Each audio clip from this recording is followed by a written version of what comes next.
So rather than discussing the thing that we've decided to discuss off air, so I don't have to discuss it on air again.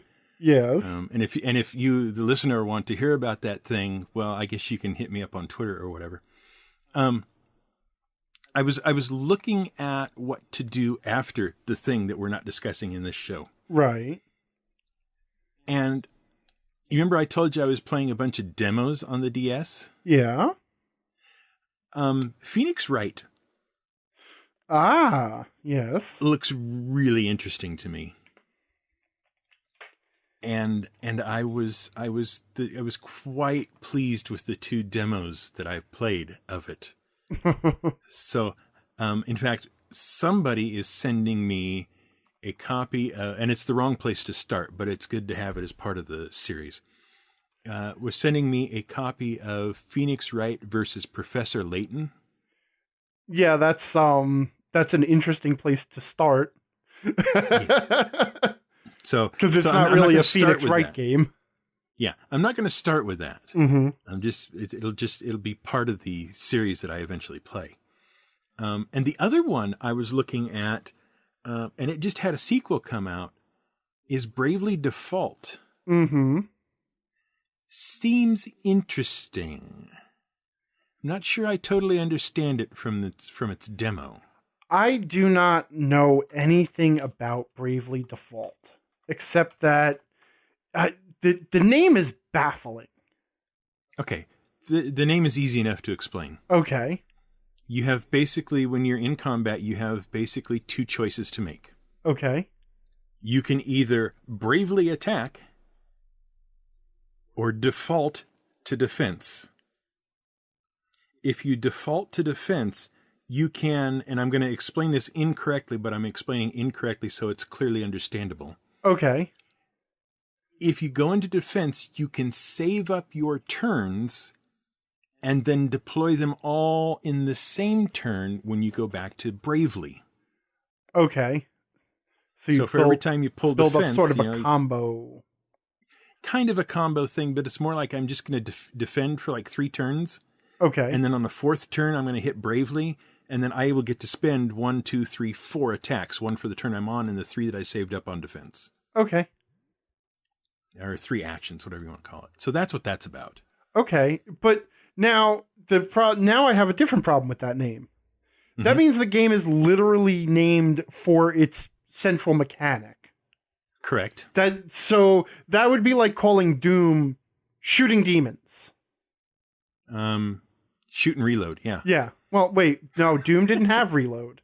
Oh, right. Right. That was a very important feature of Doom, is not reloading. Right.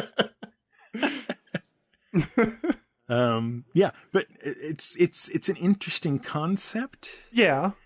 And the game is graphically interesting as well because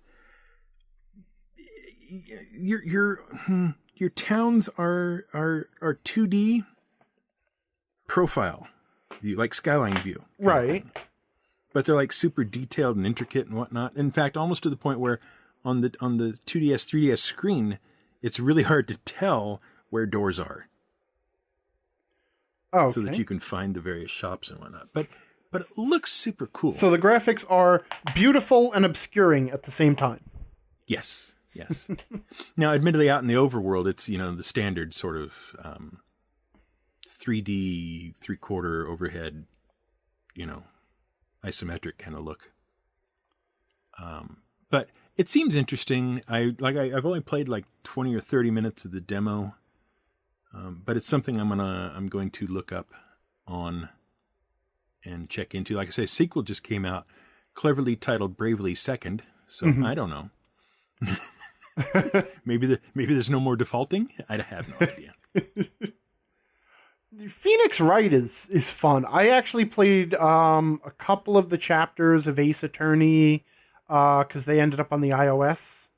Mm-hmm. And it's very amusing. Like the premise, and I have a feeling the problem was with me enjoying it was I'm not the right audience because it is clearly. It takes the tropes of anime and manga and applies them to a courtroom drama in a spoofy or deconstructive kind of a way. Right. So it's sort of ridiculous. And I get some of the humor, but because I don't have that much of a grounding in manga and anime, apart from the fact that it's just ridiculous, the over gesticulating and the melodrama of it all. I kind of liked it because it was like Perry Mason, but Perry Mason over the top and with flashier hair. Yeah, it's like if Perry Mason was anime. Uh-huh. However, I as we were discussing the thing that we were not discussing, because in an effort to spare the listeners, I got Fiddleback wound up before we started talking about the subject that will not be mentioned, so that in the hopes that it would get out of his system. But I, sir, am going to also provide you with a gift to christen your new DS of another opportunity, another thing that you might enjoy after your Dragon Quest. Damn it! I ruined it. Yeah. Now we have to talk about it. No. I have a copy of the DS remake of one of my favorite RPGs, which is Chrono Trigger. Which is, It was made by Square Enix, the same people who did all the Final Fantasy games, but it is not related to any of the Final Fantasy games. It is actually a really interesting and unique time travel RPG. So it deals with a lot of different time travel elements, has a neat combat mechanic. It's still turn-based combat, but it has, whatchamacallit, it's got a weird sort of positional thing, but I don't want to give anything away. And for the remake, they actually inserted these really nice looking animated cutscenes done by Akira Toriyama, who did all the art for the Dragon Quest series. Yeah. See, now you've done it twice. Yeah, I did it twice. Sorry. Well, so too bad. So much for the title of this episode. Maybe you can bleep it. Maybe. Damn. And thank you for that.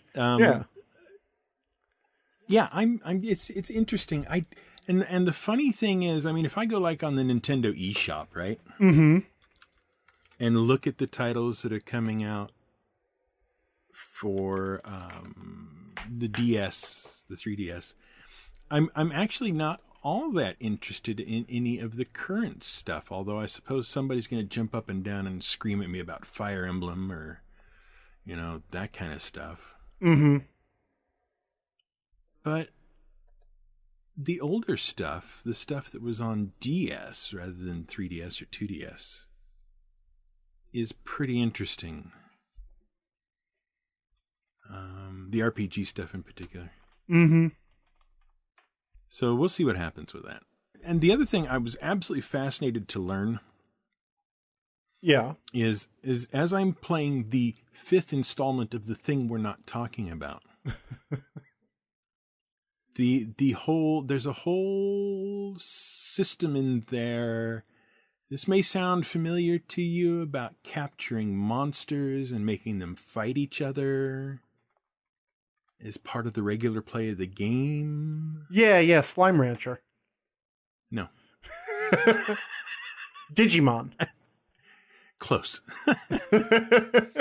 Well, I'm sitting here, I'm thinking to myself, oh God, am I going to have to, what is this? What am I, why are they copying Pokemon? And then I looked at when things were published.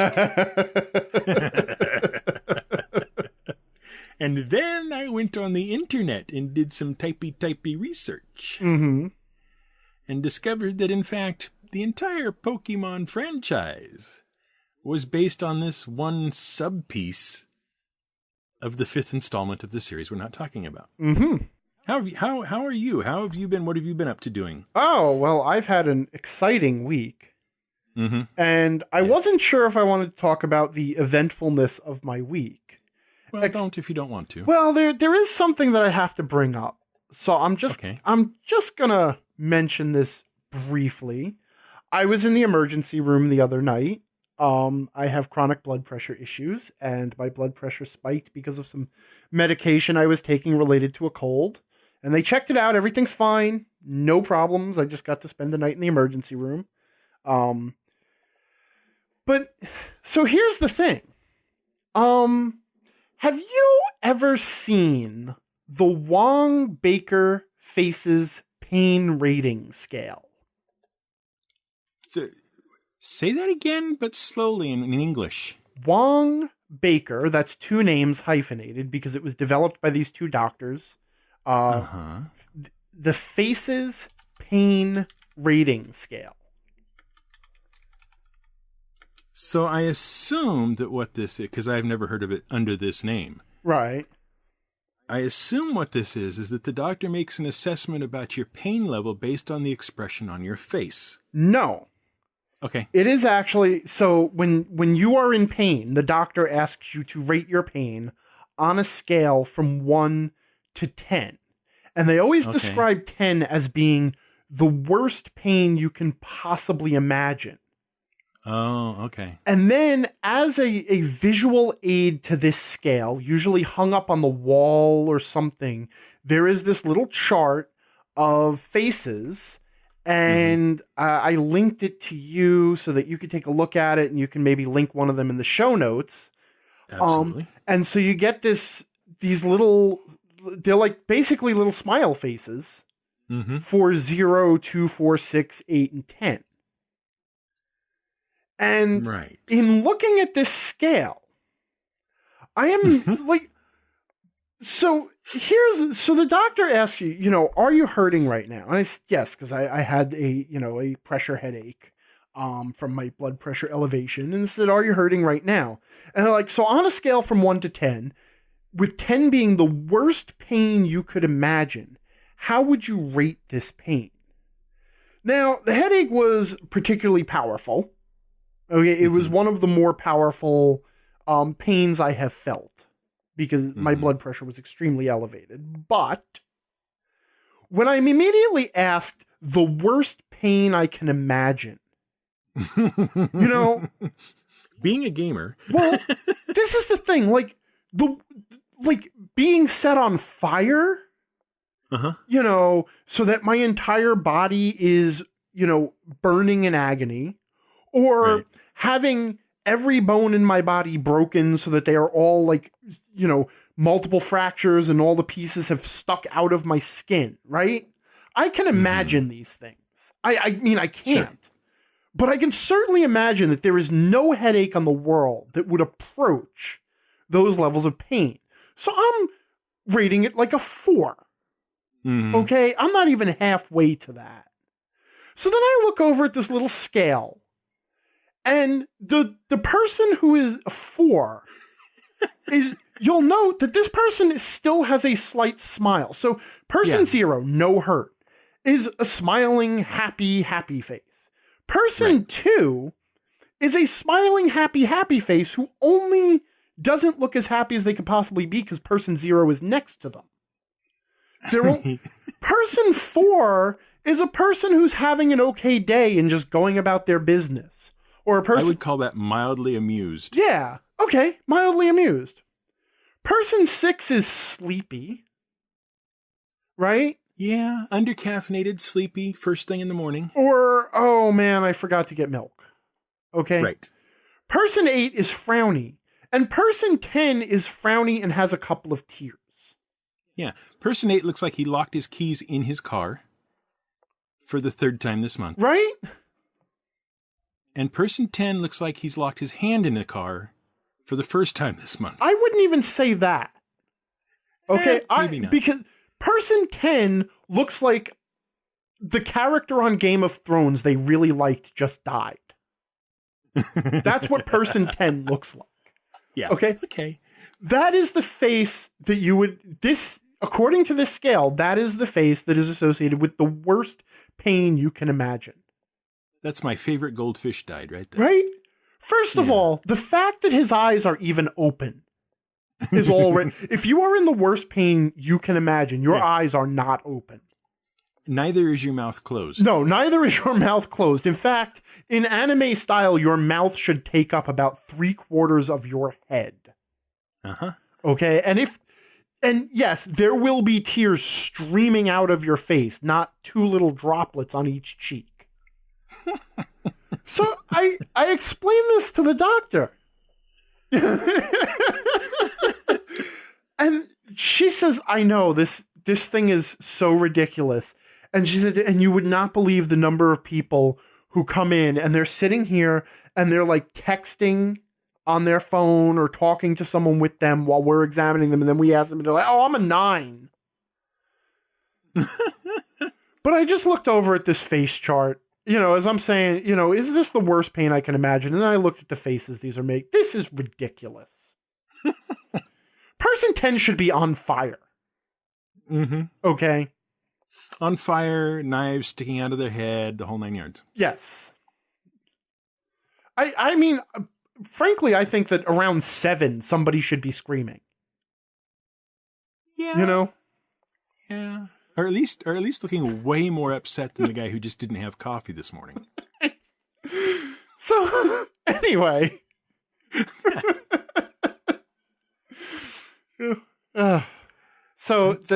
Anyway, that has been my week. My week was being introduced to the Wong Baker Faces Pain Rating Scale. Okay. But otherwise, just to assure everyone, I am totally fine. It was mostly a false alarm. So good. Glad to hear it. Anywho, so that's been my week. And otherwise, I actually just started playing Chrono Trigger, and that's fun. I'm used to being disagreed with. Oh, well, if it makes it easier for you, you can feel like you've been disagreed with. All right. I will just be combative and contrary to everything we get. Excellent. Ambassador Dale wrote in. Ambassador Dale's wrong. Yep. I was just practicing. Excellent. On the website for episode 5, he wrote in to say that Stephen R. Donaldson did an essay in the back of his The Real Story book.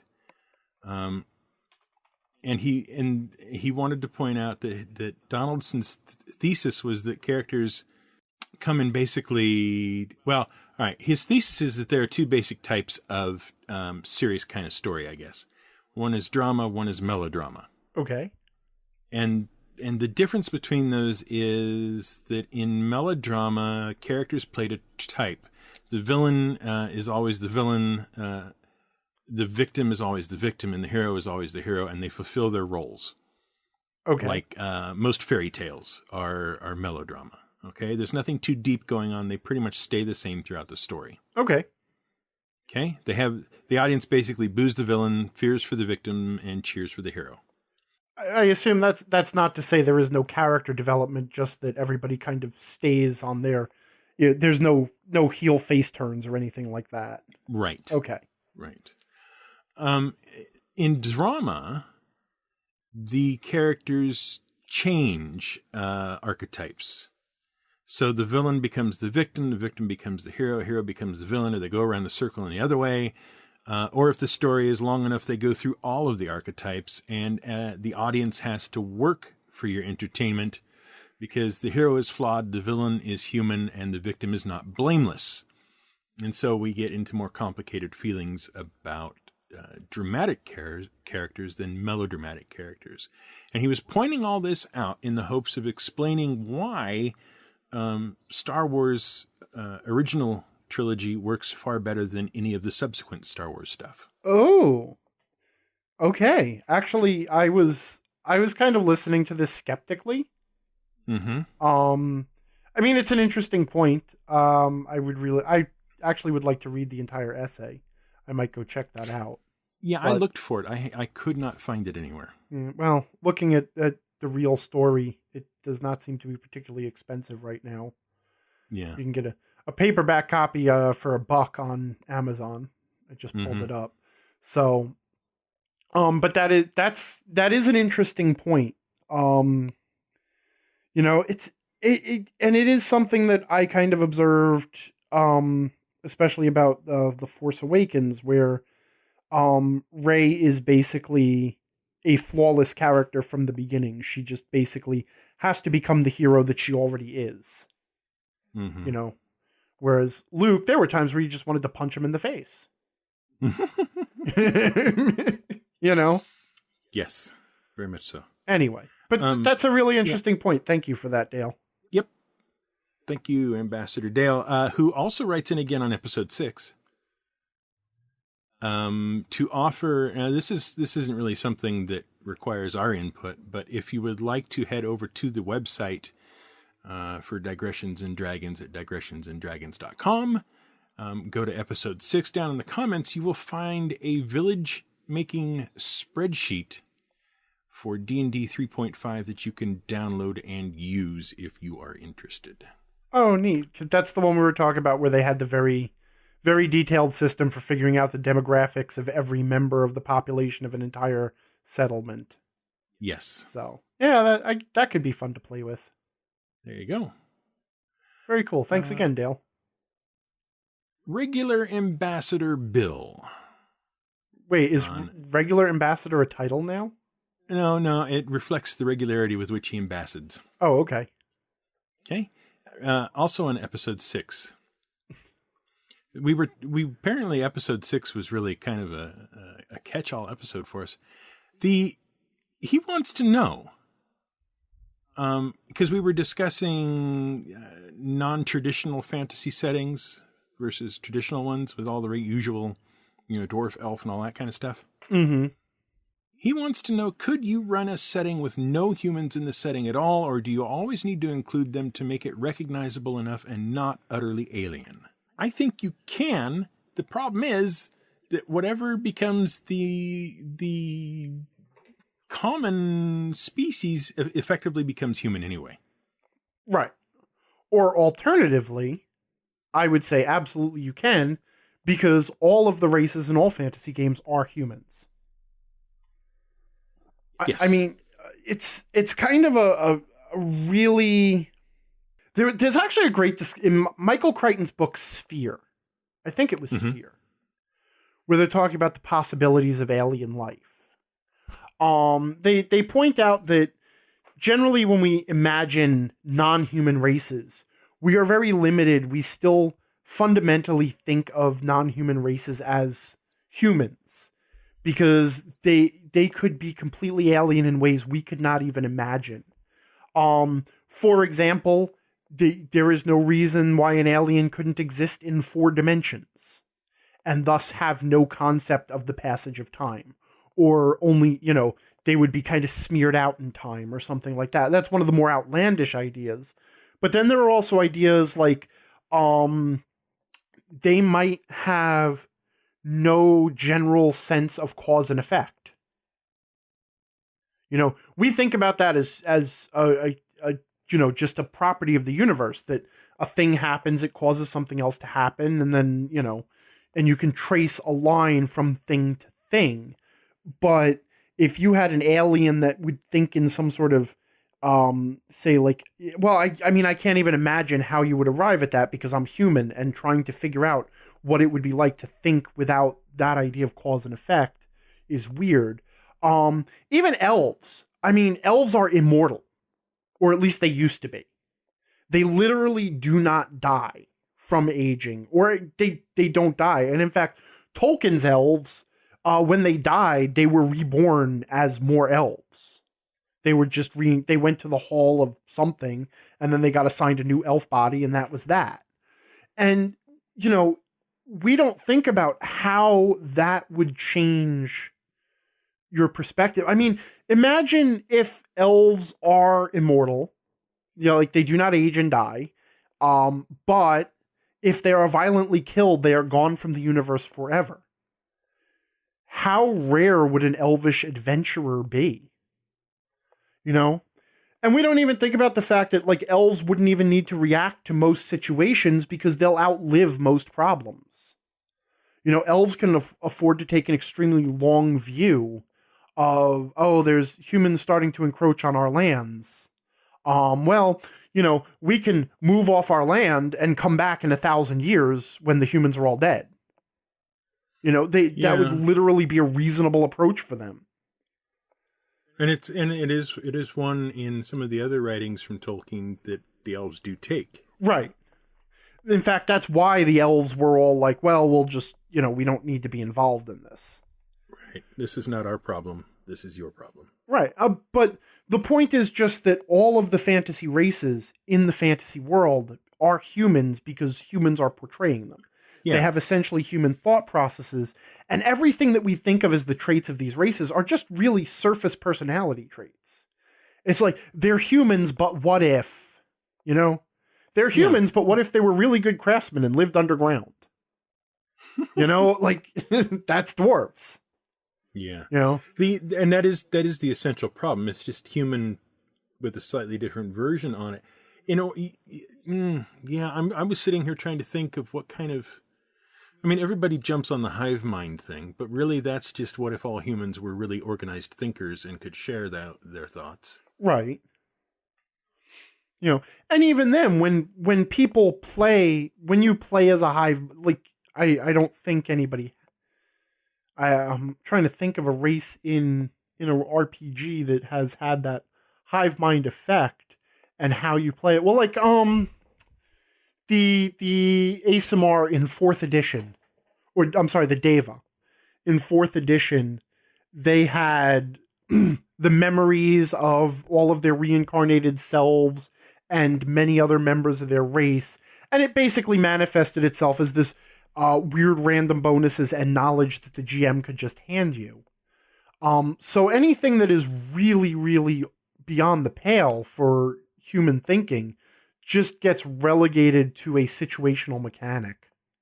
Mm-hmm. So but I mean, honestly, this is all high level stuff anyway.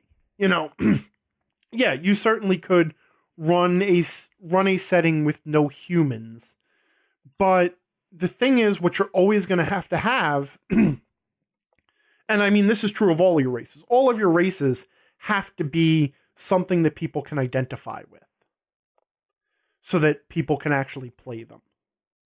Which means, you know, like in movies or video games where you have very, very alien aliens, you usually have humans to serve as the protagonist, to be the audience surrogate. So that, you know, there's someone in the story that the audience can identify with. But in a role-playing game, all of the playable races become audience surrogates because a player has to be able to get into that somehow, you know? Yeah. So, in fact, honestly, humans are not even really super necessary. You could run a game with no humans and just, you know, as long as everything is identifiable and you cover enough archetypes that everybody can find something that they want to play. Yeah, there's plenty of games that don't have humans in them. I'm thinking of one came out in English, gosh, must be 10 years ago now. It was originally a French game. I think it's pronounced Aegon, but I'm not entirely certain. Everybody is more or less, as I recall, a spirit of a particular season. And they then do things after that. Boy, it's been a long time since I've read that, but it's sitting on my shelf. I promise it exists. Huh. It's not ringing a bell to me. I will link to it in the show notes. Huh. Aegon. Star Frontiers had humans. Mm-hmm.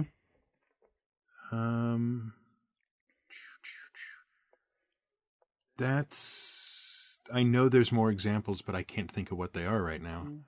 Maybe it's rarer than I think it is. Anyway. The thing I would do, though, if I was doing that, is I would make sure that everybody understands that when they choose a race, they're expected to also play the archetype. Uh-huh. Like that they have, you know, when they choose a race, that's part of the choice, is they can't just reject it and be like, I'm the one weird, freaky, Thuma or Zildarf or whatever that doesn't behave like that, because otherwise you are going to lose the feeling of an alien world. Because everybody will, you know, if everybody can take that route and everybody doesn't have to think about what race they are to play the character, then everybody's just going to see humans everywhere. Also, I'm a big dummy. I'm working on a game in which there are no humans as playable characters. Duh. Everybody's an artificial intelligence now. They're, theoretically created by humanity or whatever passes for humanity in the setting you could drum up, but still an alien, different, non-human thinking process. And one of my custom settings that I run for occasionally in Savage Worlds is a very swashbuckling fantasy adventure airship deal after the destruction of the world, and there were no humans in that either. It's actually distressingly there are numerous furries. I don't know if I want to admit that though, because I don't want people questioning more about me than they already have. Where has your life gone wrong? It was actually making a fantasy world without humans was part of, believe it or not, it was part of the design goal of that world. Was I wanted, okay. And it was really a response to why is every fantasy world standard fantasy? And I was like, well, what would I do? And then I ended up with something. I mean, there is a race that is more or less humanoid, but human-like. Mm-hmm. But they're actually more elf/fairy folk than they are human. Except that, of course, elves and fairy folks are humans in fantasy, but that's okay. Yes. We've closed the loop. Yep. There you go. Okay. Ambassador Whipstash. Is he an irregular ambassador? This is his first time ambassading. Okay. Well, if he's an irregular ambassador, he could try to have more fiber in his diet. Yes, exactly. You knew that Very joke good. was Thank coming. You. Yes. He again on the website feedback for episode 6. We were talking about barriers to entry, specifically in the DM's Guild and that kind of stuff, drive-through RPG, etc. He would like to know, what if the goal was retaining current customers instead of growing the fan base or whatever? Do you think hobbyists might experience a similar fatigue if they only ever had an average to above average offering and never got anything great? That's actually two different questions there. And I really want to take the first one because this is something that comes up a lot, and it's actually kind of standard knowledge in marketing. Okay. The idea that customer retention is more important than growing the brand is doomed. Okay. So, and I think, probably the most famous analogy is your customer base is like a bucket. Okay. Or rather, the market is like a bucket that's filling with water. Okay. You have water in the bucket, and the water in the bucket represents your customers. Now, there is a hole in the bottom of your bucket. Okay. And that hole represents the fact people are always leaving the market. No matter what, no matter how great a product you are, some people are going to get bored with your product and they are going to wander away. Some people are going to die. Some people are going to discover a competitor's product and go there instead. Some people will get fatigued with your product. Some people will lapse from your product. You are always losing customers. Okay? So customer retention cannot be more important than adding more water in the bucket, because there is no way to retain all your customers. And eventually, if you are not bringing more people in, that bucket is going to go empty. Precisely. As far as the second part goes... Yeah, I know. I took the easy part. Yeah, you took the easy part. I don't... If you could somehow guarantee that I would get at least average offerings and never encounter the really bad ones, that I might be willing to say that would be satisfactory. I don't think you would fatigue, because you would still have variety and differences there. Right. But just to say that average is not good enough, it's better than really, really bad. Well, and we're saying average to above average here. Yeah. I would be happy for above average. And this is the thing, too. Greatness is also a sliding scale. Okay, it's like if if you only ever have anything that's average to above average, the above average things are great. Mm-hmm. Those things will stand out. Now, because what you're talking about now is the great becomes a hypothetical. It's like, this product that doesn't exist, that you can imagine. Oh, I can imagine something so much better than this. Well, everybody can always imagine something so much better than this. So I don't know. Like from just a pure logical standpoint, there's not really a great way to parse that. I feel like there's an assumption here that maybe we made it when we had the original discussion, or maybe it was one of the stipulations or something. Mm-hmm. But I feel like there's an assumption in this question that the great stuff wouldn't get in. Well, that was the point I made in barriers to entry, is that if you increase the barriers to entry, some stuff that deserves to exist will not get in. See, there's the thing though, that word some. Right. But I agree that then there is the potential that you're keeping the next Albert Einstein of game design out. Yeah. But again, now you're talking about this potential though. And any barrier to entry, because there are some barriers to entry even now. Mm-hmm. There is just general level of workload. Creating a product does take some time and effort, even a crappy one. And not everyone is up for that. So there are already some barriers to entry. There is an Albert Einstein of game design out there who is so lazy that we will never ever see his work. Well, then he's hardly the Albert Einstein of gaming. Albert Einstein was pretty lazy, as I understand it.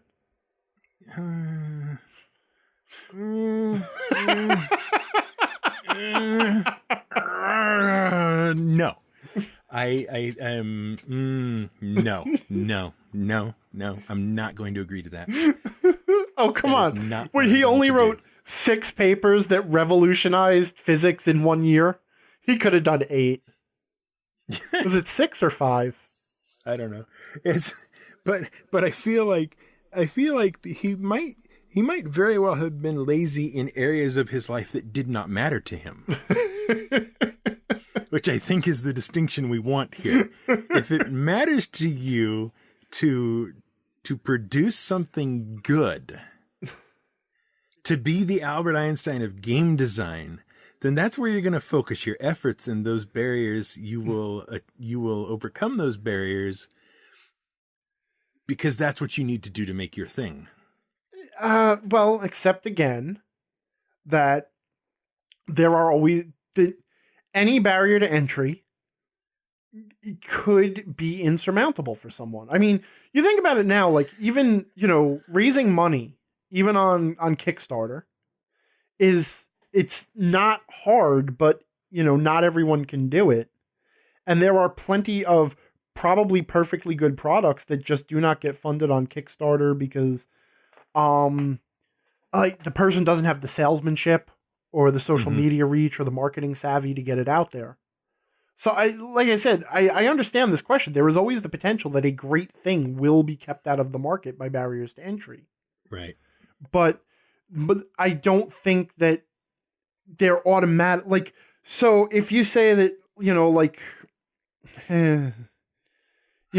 65% of all the products are going to be average and 30% are going to be above average and 5%, if I did my math right, are going to be great. And instead of 100 products reaching the market, only 50 of them reach the market, then you would expect there would be 2 great ones and however many, it would be proportional. You would lose a little of everything from extra barriers to entry. Yeah. Uh-huh. But it's yeah. Mm-hmm. Yeah. Okay. Yeah. All right. Fine. Yes. I have more thoughts on this, but I can't stick them together right now. So we may be talking about this again sometime in the near future. Challenge accepted. Ambassador Tyler emailed me, or technically us, but I know you don't read the email. Well, you don't trust me with access to the email account. That's right. I'll misuse he it. emailed us at digressionsandragons@gmail.com. And basically, he wrote me a fairly lengthy email explaining his position, and I've kind of summarized it. So if I've summarized it incorrectly, I'm sure I'll hear back about it. But what it comes down to is, why don't firearms work better in Dungeons and Dragons and most fantasy games?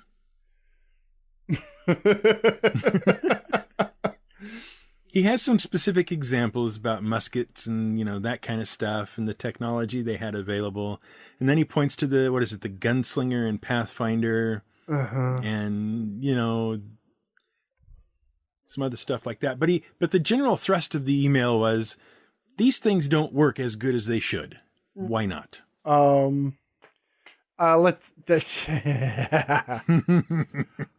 a lot of reasons that I can think of right off the top of my head. Number one is tone. Okay, it is a fantasy game, and when most people see fantasy, they think not guns. They think medieval fantasy. They think soldier, like knights and wizards and dragons and stuff. And I realize that seems silly, but tone is actually far more important than people realize it is. The other thing is that D&D as a universe does not evolve. The Dungeons and Dragons universe is stuck at the exact same level of technological and magical development whenever you play it.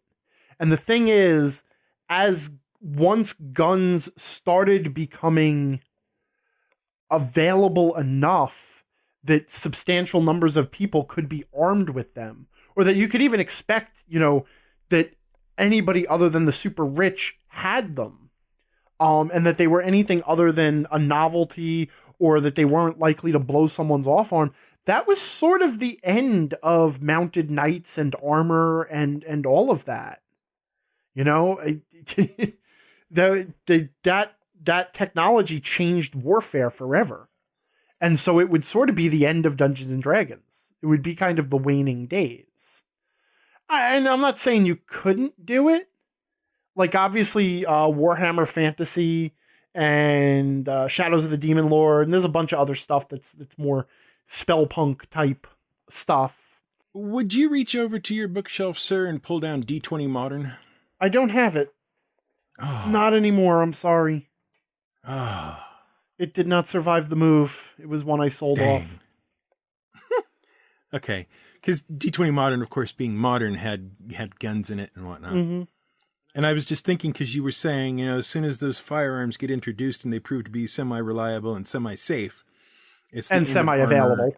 And semi-available. It's the end of armor and mounted combat and all that kind of stuff. And then my next thought was, okay, so what happens if you take D&D in its setting now and you advance it through, say, a course of the invention and introduction of reliable firearms, and then take it through a few years, and then I realized they'd already done D20 Modern, and then I realized they've got Gamma World, and then they've got whatever Alternity and all this other stuff, where they have put firearms in, and so then the question becomes, do they work any better? Well, see, that brings me to another reason why guns don't work better in D&D.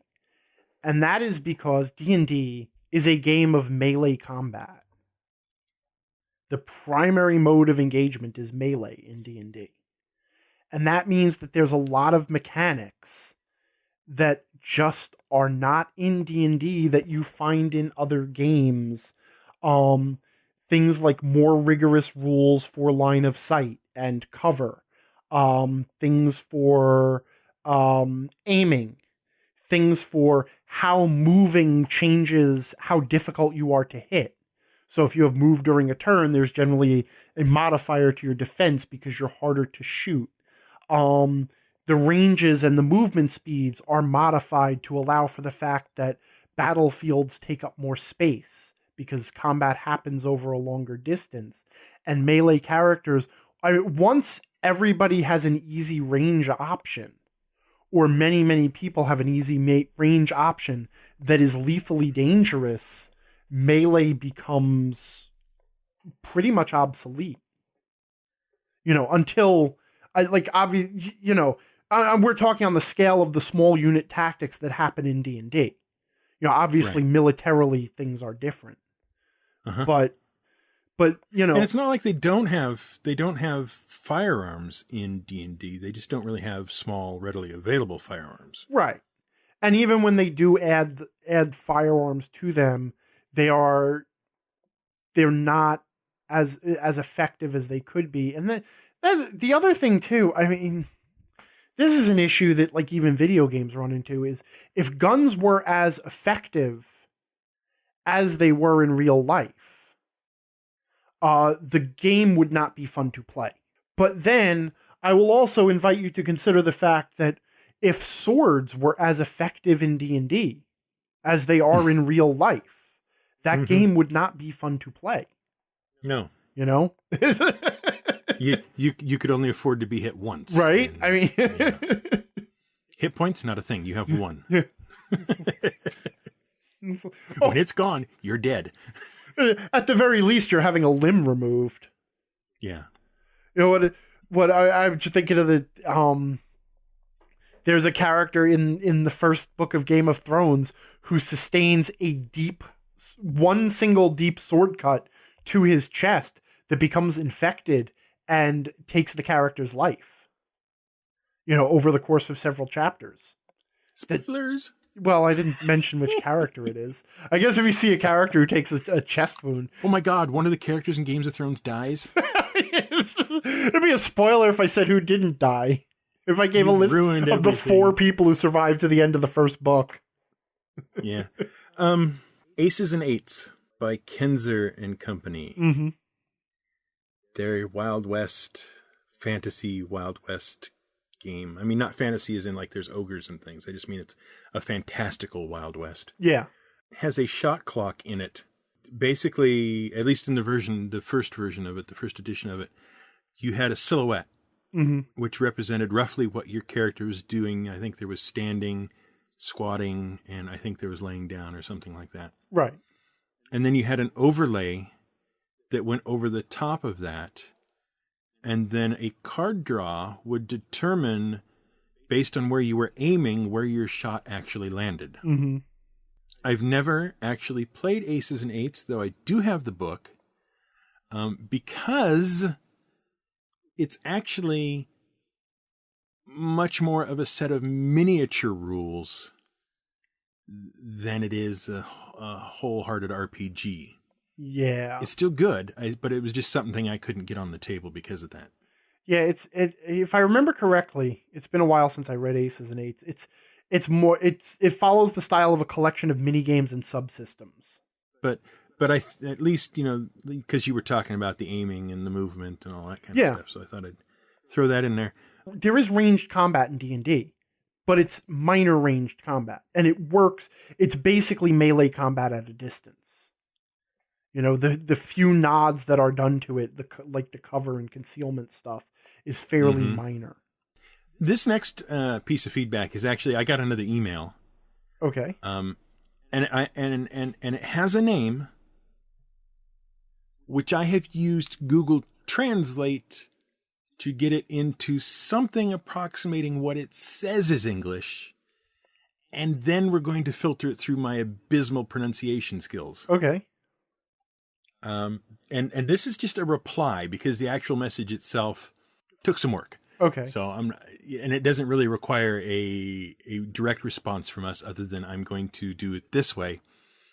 So this is to International Ambassador Jaroslav Alienkov. I don't know. It's messed up. It's got to be something close to that. Look, if this was your email, okay? Yeah. You're the Russian person. Yes, from Russia. We got an email from Moscow, Russia. There you go. We are international. Anyway. Great. Now we're conspiring with the Russians. Yes. Yaroslav, if that is your name. We received your feedback, understood it. You will find your suggested changes to our website and all future YouTube postings implemented. And thank you for writing in. And your other suggestion has been passed along. And your other suggestion has been received. And it may have inspired what might turn out to be an entire month of words of the week. Or at least a theme for an upcoming month of words of the week. So thank you for that. And you can't say fairer than that. I can't remember what sparked this little thought in my head. Okay. One of the features in Lord of the Rings, Middle-earth, and that kind of stuff is it's actually a fairly low magic setting. Right. You know, there's not a lot of magical... Even though they come into the stories, there's not a lot of magical stuff that exists. And there's not a lot of big magic being done. Right. You know, very few +1 swords. That kind of thing. And it tends to be a lot more practical in nature rather than fantastic. So anyway, the point being, right. What got me thinking about it is, first off, is Dungeons and Dragons and Pathfinder and all that other stuff, would you consider those to be low magic or high magic games? They are extremely high magic games. Extremely high magic. Okay. However you run them, they're high magic. All right. So the question is then, how would you turn D&D into a low magic game? Mm-hmm. And right off the top of my head, I could think of 3 different ways to do it. The first one would be to raise the DC for doing magic. Okay. All right, like tack on another, whatever your base DC is for casting a spell, tack on another 5 to that. So 10 becomes 15, 15 becomes 20, etc. Okay. Another way you could do it would be to reduce available spells. Okay. In other words, take out, say, 1/3 to 2/3 of the spells in the book, just throw them away and say, those don't exist. They're not here. Mm-hmm. Okay. And then the third way I thought of was maybe to cap spell levels. So like no spells above level 3. Spell level 3. Okay. And I think what happens is you get 3 different kinds of games, 3 different kinds of low magic games from those 3 options. Okay. I mean, obviously, if you raise the DC, magic becomes much harder to do. Just across the board and in general. No matter what spell it is, what level it's at, or anything like that, it's much harder to do it. We are talking specifically D&D here, right? Yes. Okay. Then reducing available spells, of course, narrows your variety. Means that there are only a certain number of, say, fundamental spells available to everyone. And some of your bigger, flashier things just don't happen. Right. You know, and by capping spell levels, that means you keep the magic very simple. You know, there's maybe fire bolts, but no fireballs. Okay. That kind of thing, you know? But anyway, I just thought I was just kind of churning that in my head a little bit. And I thought, well, I'll ask Scott and see what he thinks about making low magic games out of D&D. See, like right there, like I don't want to like pick holes in your solutions first, but no, please do if you need to. Okay. They're not by any means solutions. They're just 3 different ideas I had for how to do it.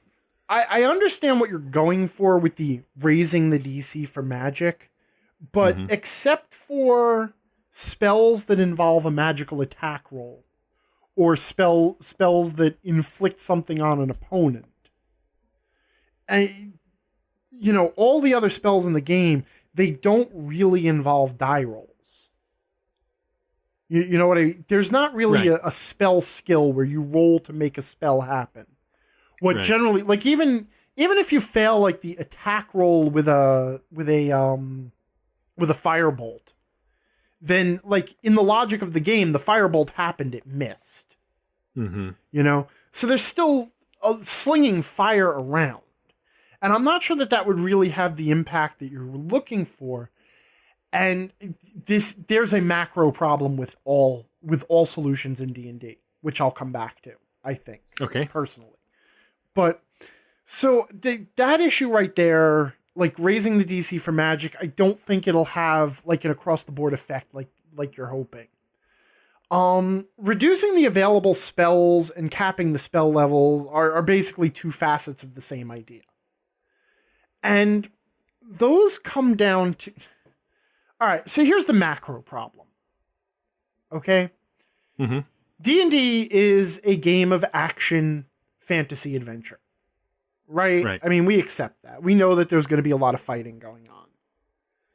And obviously many, many spells are focused on combat situations. Right?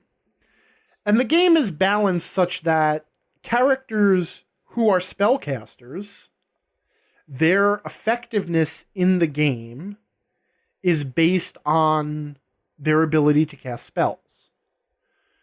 So if you start capping the spell levels or reducing the available spells or screwing with their success, you are screwing with the fundamental balance of the game. Right. Okay. So you're literally making wizards less effective. Yeah, making them worse, which they're already at low levels pretty bad to start with. Right. Now that's okay. I mean, if you're going to outright say that to your players, then there are some players who will buy into that. You'll be like, this is a low magic world, so if you're going to play a wizard, it's going to suck for a while. You're going to be struggling.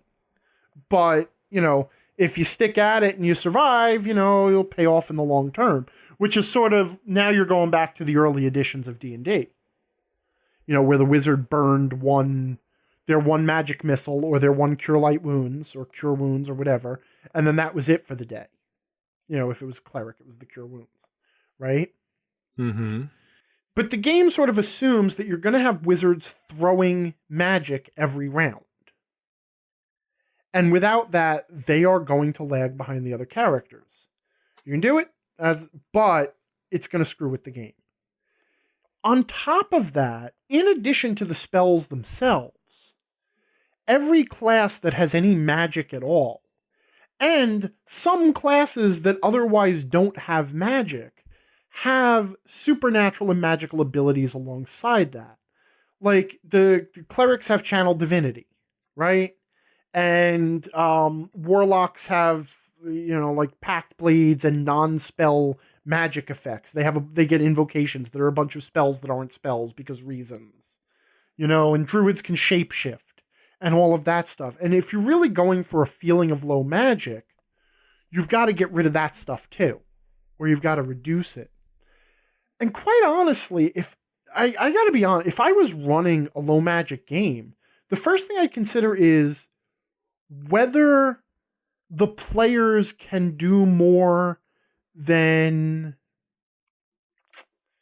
like multi-class as a wizard, or just they can have they might be able to gain a spell effect, something like that. Do you know what I mean?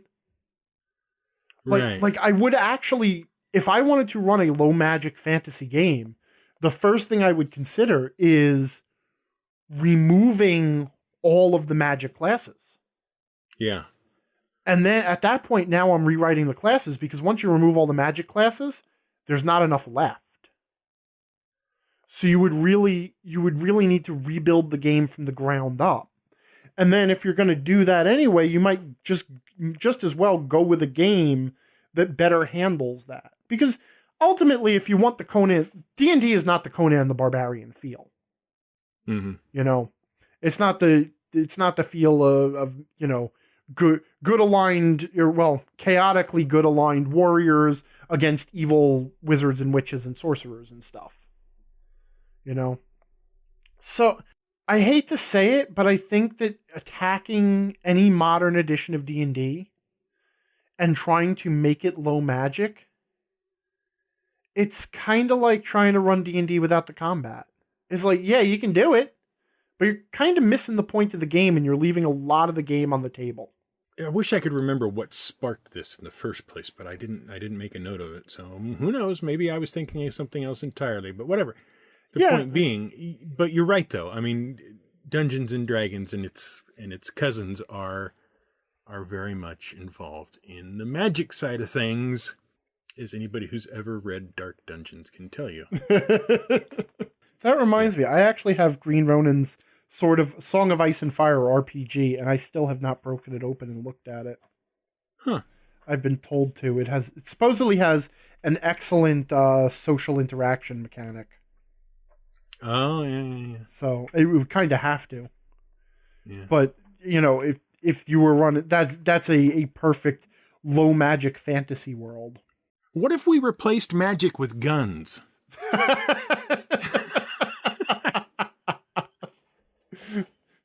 Well, sir, do you have a copy of D20 Modern? Oh, yes, I do. So now here's a question. If you were going to run a fantasy game, a low magic fantasy game of that type, can you think of a system you'd do it in? Yes. Yes, I can. And now I remember where the question came from. Okay. Genesis. Oh, okay. The Fantasy Flight thing. Right. Because remember last time we were looking through what they were talking about with their magic system and how it worked as it related to another thing we had talked about. And I think that's probably where I got started on the trail. because it seemed to me that if I wanted a low magic game in the Genesis system, what I do is I up the difficulty on all the die rolls. Right. Yeah, that's where I started from, was Genesis. I had forgotten about GURPS. Let me tell you what happened with GURPS. Oh, you have a GURPS story? Tiny got into an online game of GURPS, and she has never played GURPS. And GURPS, it is GURPS 4th edition? Yeah, GURPS 4th edition. Mm. She had never played GURPS, and she came to me for help creating the character. Uh-huh. And it has been a long time since I played or ran GURPS, and I had forgotten. So GURPS is the generic universe. Wait, you had forgotten or you had tried to forget? Oh, well, okay. This is the thing. I actually kind of like GURPS. And that's where I ended up on this whole thing because ultimately I used a line at you when we were preparing the what we call our show notes, which is basically just cocktail napkin scribblings across the internet. Yes. But I had made a comment that good for GMs, lousy for players. Right. And this is where my whole thought process came from. Is I really had never experienced GURPS from the player side. Okay, I have run GURPS, and I enjoy running GURPS. But, so just to set it up, GURPS is the generic universal role-playing system. It was created by Steve Jackson Games back in the day, and there's been 4 editions of it. And one of the most important things, it is the every game. So you can run in any setting, in any time period. You can run space aliens, you can run superheroes, any genre you'd like, supposedly.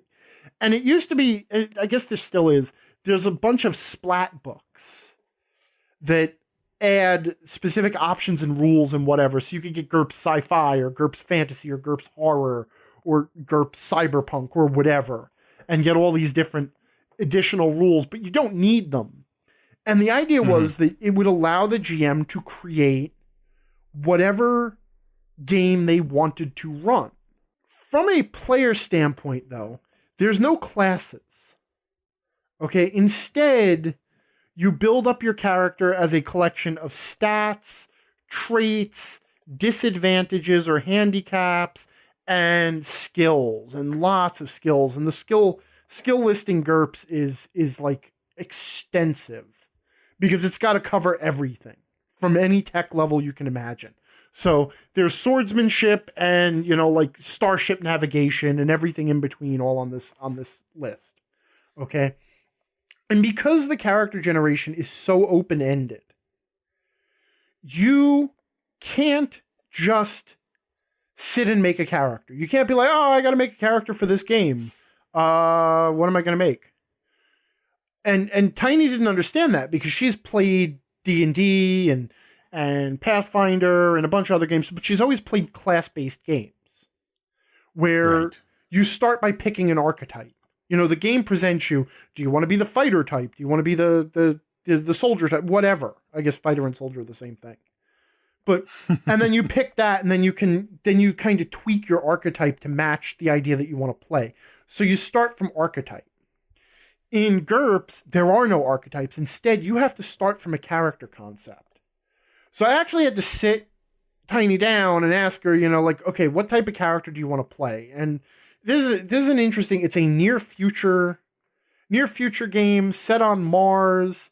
Colonists on the Mars colony have broken away, and the United States government has sent agents to investigate what's going on because they've lost all contact with the Mars mining colony, which is a civilian colony. And basically the colonists have declared themselves, a sovereign Martian state or something like that. I don't know all the details, but and the GM gives you a worksheet that tells you specific details about the game and what rules are in play and stuff. So she wanted to play a character that was a law enforcement agent, like an FBI agent or whatever, that type of thing. And that's cool to start with. But we basically had to walk through the entire character's backstory. Like, where did your character grow up, and how was your character educated? And it turned out, she was educated poor. She was grew up on the south side of Chicago, actually. But she was very good at soccer, I think it was, and she got to go to college on a soccer scholarship, and that's when she got into law enforcement. It turned out that I think she was studying criminal justice or criminology or something like that, and it turned out she did very well in her studies. She was recruited by the FBI, and then I started asking her about her first job, and she wanted to be an undercover agent. So we built out this character, and then she ended up going undercover to a drug cartel down in South America, and she spent like 6 months undercover there, investigating, gathering evidence, sending it all back, and along the way you're looking for flaws for your character because you have to have some flaws, and so she picked on the job. She picked up a drug addiction. Because, you're around it. She was under a lot of stress. It does unfortunately happen to some undercover agents that they, that they're expected to partake once in a while, and, then the stress gets. So she picked it up. She never told her handler about it. She stole a bunch of evidence. She basically stole a bunch of drugs that was never discovered so that she could feed her addiction. And then when nothing came of it, she handed in all the information, and then the agency pulled her out and they said, okay, you're done. We got all the evidence we need. And she never found out where the investigation went from there. So she felt like she'd done nothing, depression, yada, yada, yada. So this the character we ended up building. And this is all the character building for GURPS, because you have to do all of this crap before you can put anything on the character sheet. Because you have to know, what flaws to buy and what advantages to buy. And we went a little into detail, but I knew that if we didn't go into that level of detail, where you don't have a whole character's backstory to work from, you look at the lists of all the potential advantages and disadvantages and stuff, and you're just overwhelmed, or you just start picking stuff at random, and then you don't have a coherent character. So, now, this is the thing. There are certain players who would absolutely love being asked to write a detailed character background first, and then building that character in the mechanics. And then, of course, as you're building it, you discover that your backstory doesn't work because you don't have enough points to do this or that or the other thing, and then you have to, adjust and stuff. And there are some players who will thrive on that, but most players don't.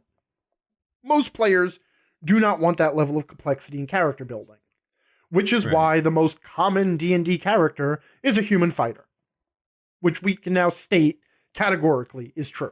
Yeah, I've never played GURPS. I've looked through the books often enough to know why I don't play GURPS. Mm-hmm. And I part of me instantly rebels as soon as I discover that character creation involves a worksheet of any sort. Because in my head, that's not how you make characters. Right. That's the worst way to make characters. Oh, I agree. But this is what hit me about GURPS. GURPS is an absolutely fantastic system. If you, the GM, have a very specific game you want to run, and you're willing to create pre-gens, that's where GURPS shines. Because the level of work that goes into, there is a lot that goes into making a GURPS character, and it's all backstory. You have to have a very good sense of the backstory and the world. And it would be far easier if the GM just took what they already know about the world and just made some pre-gen characters and said, okay, here you go, just pick it, pick your name, pick your sex, the stuff that doesn't really matter. And then go with that. But even then, things like actually language and ethnicity and stuff also do matter, and even sex can matter to some extent, depending on what stuff you're picking. Not like nothing extensive, like, oh, it changes the stats for women because they're physically weaker or any BS like that. But there are rules for determining the physical appearance of your character and what other characters would find them attractive, and obviously that's based on, gender and stuff. So, it's like, but it is I would love to run a GURPS game. I would honestly love to run my Space Hunters game that I have been longing to run. And I think GURPS would be the place to run it. I just have to be willing to, in addition to creating the game and the world, also creating like 4 pre-gen characters for people. Yeah. No, thank you. That's too much work. Yeah, did we talk about at some point the problem with generic systems? Yeah, I think we did because, an episode or 2 ago. Because this illustrates it perfectly. Because the problem that we ran into with even generating this character is the GM gave us, there's a worksheet in the GURPS system that the GM fills out to give to the players that tells them the information they need to know to create a character. And it's not enough. Okay, there really should be a good write-up. Like, I would not run a GURPS game for players without giving them a 10-page write-up and telling them, these are the skills that are readily available. This is what you want to consider. These are the sort of backgrounds to consider. These are the sort of education levels to think about. Because it really is as close as you can get to just being asked to create a character from nothing. And that blank page scares the hell out of most people. I own 2 GURPS books, though. I have to. You have to? I have to, because they're the Discworld ones. Oh, okay, fair enough. What edition were they from? Was that second? Second or third, I'm not sure. Not sure now. See, I have my beloved softcover GURPS 3rd edition, which is the one that I ran way back in the day. And it's a softcover book. It's only 250 pages, and it is the complete system. I was just noticing, I have this softcover little book called GURPS Light, the 1999 edition. Somewhere in one of those 2 Discworld books is the light rules. Please don't email me. I actually do like GURPS. I have been observing Chris Perkins on Twitter. In sort of a, like, Attenborough way, and I can never remember whether it's David or Richard that I'm talking about. It's David. Okay. kind of, the game designer in the wild, that kind of thing. In his native habitat, Twitter. Observe now as he types. Anyway, the point is, I have been watching him, and as well as I do, that he answers questions from the people. Yeah. I've seen about the things that are written down inside the D&D rulebook. Or in some cases, not written down inside the D&D rulebook. Or we really meant to write it down, we swear. Yes. Or we're sorry we wrote that down, we changed it in the errata. And as we've discussed before, I think, a lot of the questions he gets aren't really questions. They're more like asking for permission. Yeah. Okay? Or like tell my GM I'm allowed to do this. Yes, my DM said blah, blah, blah. But I think, yap. What do you think? Please agree with me. You know? It's that kind of stuff. And that's the majority of what he answers. But occasionally, he gets this question that is like, in section blah, blah, blah, blah, blah, it says all, and I'm making this up, all healing potions are green. Mm-hmm. But in section blah, blah, blah, blah, it says all healing potions are red. Mm-hmm. Which is it? And I always find myself saying, as I'm reading Chris Perkins' answer to these things, who cares? And then I realize that there's this faction, and sometimes I'm in it, sometimes I'm not in it, you know, maybe you're here or there, the rules as written faction. Uh-huh. Where the game must be played by the rules as they are written down. So, this got me thinking, how much of a given game's rulebook is literal word of God? Do you know what I mean by that? It's how much of what is written down in the rulebook has to be followed exactly as written. And how much of it can you just go, that doesn't really matter? Well, obviously, the first answer we have to say, or we're going to get yelled at, is when you start running this game, you are given blanket permission by the game itself to change absolutely anything you want in the game. Yes, I did note that at the time it came out. Okay, so no, I'm just throwing that out there so that, when we give an answer, we're not going to have that fight. Okay. Right. So, it's... it's harder to answer than I thought. I looked at this question and I'm like, this is a dumb question. But now, actually, that you come to explain it, it's not as easy to answer as that. Because, okay. Discounting mistakes and accidental contradictions and stuff like that. Okay? Right. I would like to think that anything the designers took the time to put down in a rule book is something that they felt would make the game better. Okay? You would like to think that. I would like to think that. Okay? Okay. And therefore, with the understanding that absolutely anything can be changed because it is a role-playing game, and that's one of the premises of a role-playing game, everything written down is Word of God. This is the game as the designers think it plays best. Mm-hmm. Deviate from that at your peril. Right. Okay?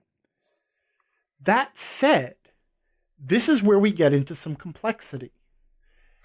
Because, these games are not designed by one person. They are designed by numerous people. There is no God. There is no designer. Okay? Everything in those rule books is actually presumably a compromise between several people arguing about how it should be done best. And if we want proof of this, all you have to do is read 13th Age, because that's where they just kept the arguments in. But every game is like that. So, although you could say that this game is the game as any hypothetical designer of D&D would think it is played best, it is also entirely possible that Chris Perkins is not that designer, and neither is Mike Merles, and neither is Jeremy Crawford.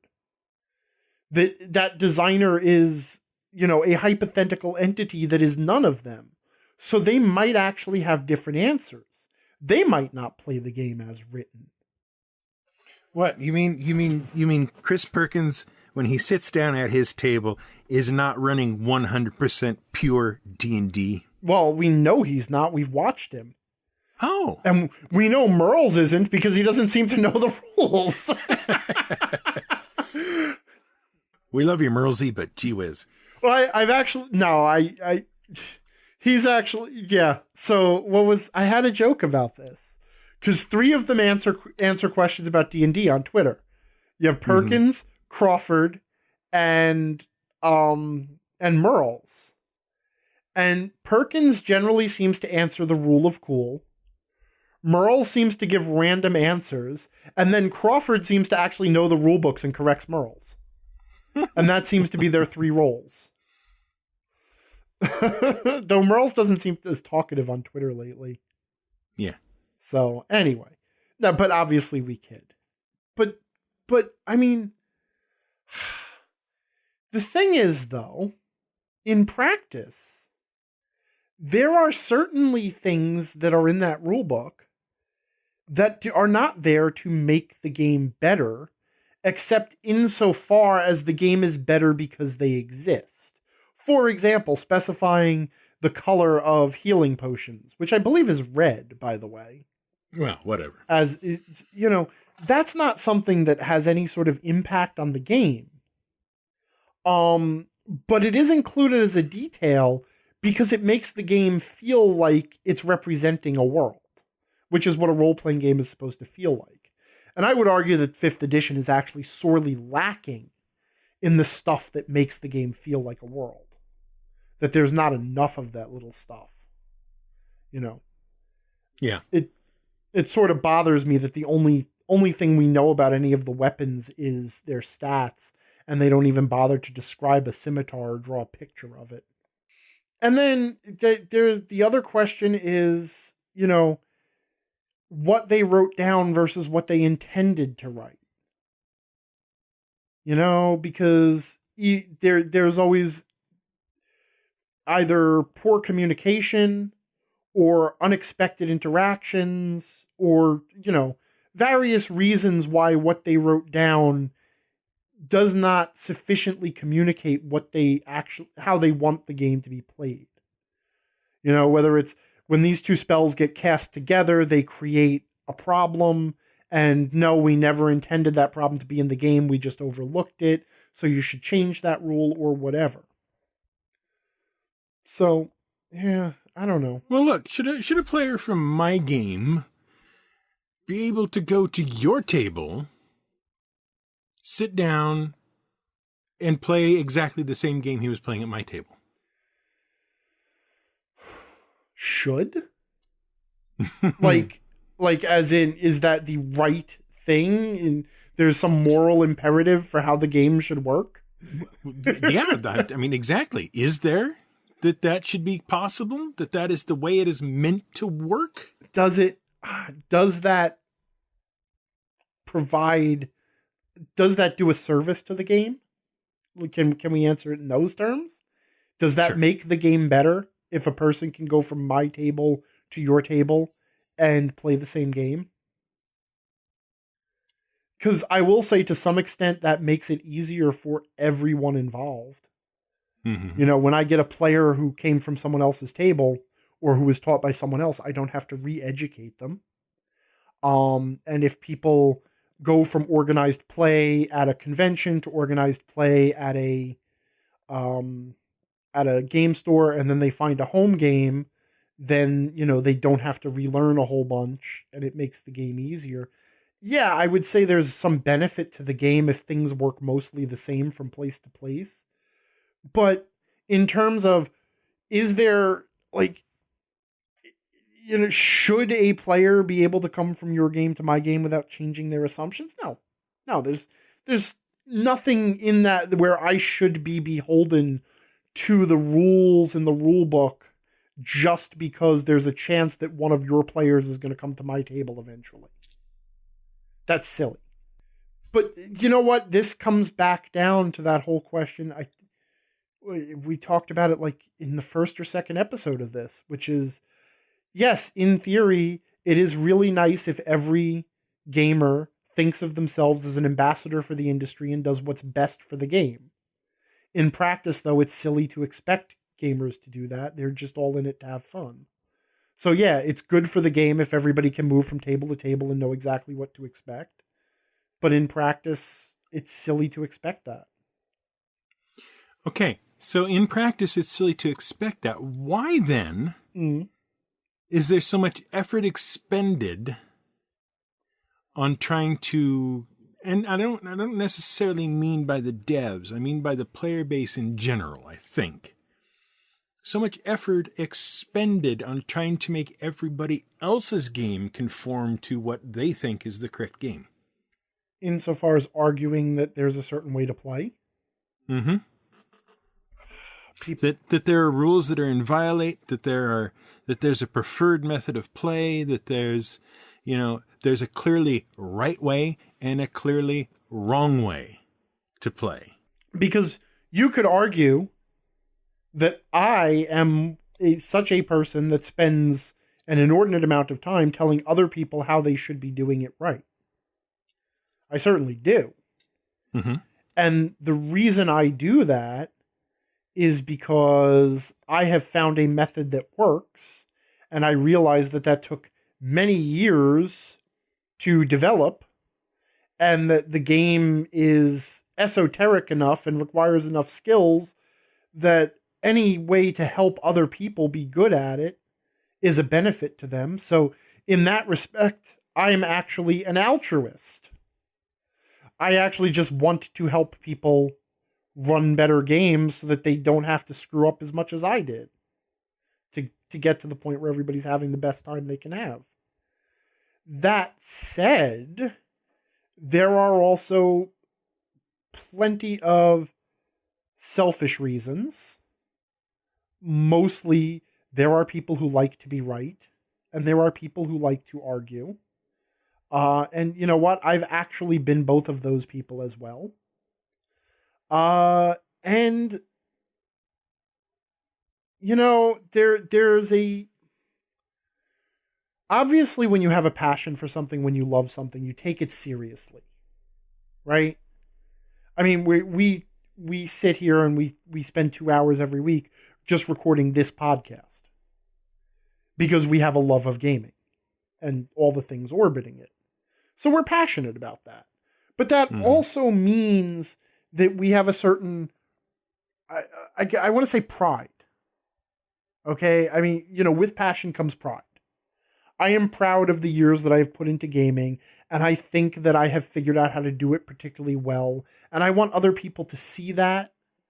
And also, I don't want to see people screw things up.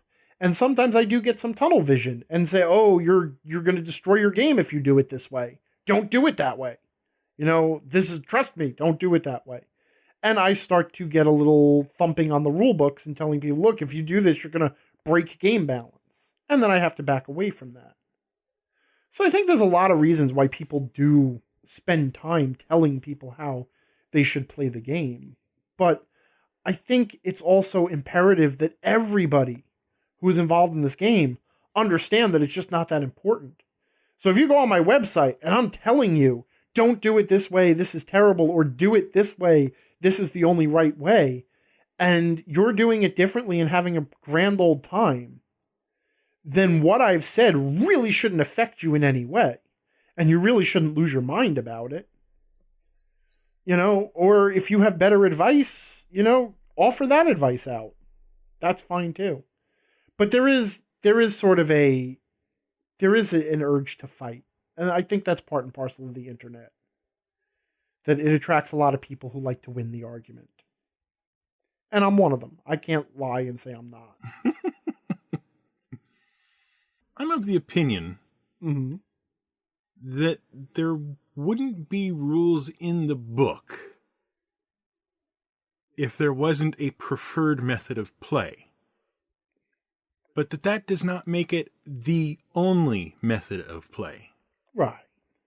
And that what you have to do in order to make a game of D&D work and be fun and interesting for people and that kind of stuff is you have to adapt that game to fit both you and your players. Mm-hmm. And that sometimes means you have to ignore certain bits of the rule book that just turn out to not be fun at your table. Right.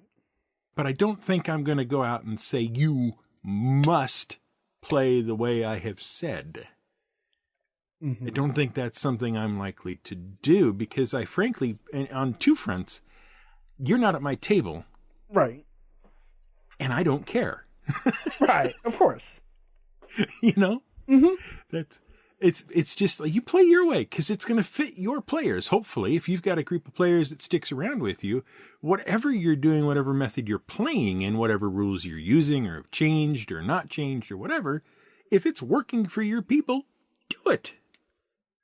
Mm-hmm. But I can't see getting online and trying to force other people to cohere to your methods. And when you don't get to play your way, or don't get to play in a way in which you would prefer, then going to somebody like Chris Perkins and trying to get him to say, yeah, play that way instead.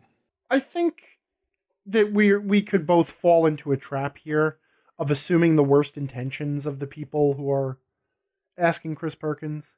I know, right. We made jokes right. about the people who ask so that they can go to their DM and say, well, Chris Perkins said I could. Mm-hmm.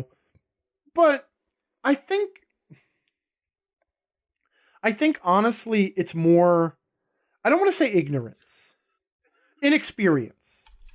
Because you go out and you buy these rule books and you spend $150 to get these rule books. And with them is the promise of a well-designed, fun gaming experience. Right? I mean, that hypothetically. So you open them up and you start playing the game, and then you find something that doesn't seem to work right, or something's weird, or something's askew. And your first impulse isn't going to be, well, I'll just fix it, or I'll just make it up. Your first question is trying to figure out, how it's supposed to work, because you want the gaming experience that these books have promised. And there's nothing wrong with that expectation. So, I think the majority of his question answering falls into that category. I just simply don't understand how this thing works. Can you explain it? Right. I do believe that's the majority of his questioning, but I have seen some real doozies over the course of the last week, where it is just, my GM says this and I think this, and can you tell him that he's wrong? Right. Well, I mean, obviously there's human beings involved in the game, right? And no matter what, there is always the potential for an adversarial relationship between a player and a GM when the player thinks they were cheated out of something, or maybe the GM really did make a bad call or something, and the player's looking for validation. Again, I hate to assume motives of people. Well, that's not true. I assume motives of people all the time. I assume the worst motives of people and then yell at them for it. But in this case, in this show, at this time, yeah, you know what I mean, though. Yeah, I just on some level, and you know how I get sometimes. It's like, on some level, I just wish people would accept the fact that they can change the game any way they want. Especially since this edition gives you permission to do so. And just go with it and not have it be a big deal. I mentioned, I don't remember what episode. I can't remember one conversation from the other. It was the previous episode. Was it the previous episode? Oh, yeah. Okay. So people haven't even heard that yet by the time we're recording this. Yeah, don't get into that again. Oh, okay. All right. I've confused. Oh, God. I've gone all cross-eyed. No, so I had mentioned that I had once run a game for strangers on the internet who I really didn't know from Adam when I started, because they were interested in D&D. And they happened to be a group of comic artists. And it turned because of health reasons and my own schedule, I couldn't continue to run an ongoing campaign for them, but I at least got their feet wet a little bit. And then they found a game master, and I believe they're now doing a podcast. But also one of the people, Enzo, who was involved in the in that group, he does a comic that he started recently called Dungeon Comic. And he wrote in me and the characters from the game that I ran as guest characters, and it looks like we're going to be in a little bit of a plot thread. So we might appear over a couple of episodes. Cool. So, yeah, and he was a really cool guy. It was a fun group. So the person who got it all started was Megan McKay. She does, and I was introduced to her because I found her webcomic, Doodle for Food. Actually, it was interesting because I saw her on Twitter because someone retweeted her tweet, and she tweeted one of her comics, and then she tweeted a screen capture from Neko Atsume, the little iPhone game where you get cats to come into your backyard and play with your toys. Okay. And I mistook that for something she had drawn. And I was like, wow, that's the cutest thing you've drawn yet. And she's like, I didn't draw that. That's from a game. I just do the comic. But then after that, we started chatting, and, you know, that was when she mentioned, man, I would love to play D&D, and I'll run a game for you. And then I didn't think anything was going to come of it. And then a few weeks later, or it was like 2 weeks later, and I hadn't heard anything from her, and we hadn't talked about it again. And all of a sudden she sent me a DM, and she's like, hey, were you actually serious about running the game? And I'm like, yeah, if you have a couple of friends who'd like to try an online game. She said, I have 5 people. They're ready to go. I'm like, okay. And then we also I invited Wesley, Nameless PCs. Yeah. So I invited him into the group. And one of the people I met through there is Enzo, who does Enzo Comics. But he also recently started Dungeon Comic. And that was a long story to say, go check out this comic. It's got me and my former players in it. I think we did everything we want to do. I think so. Which is just as well, because we're out of time.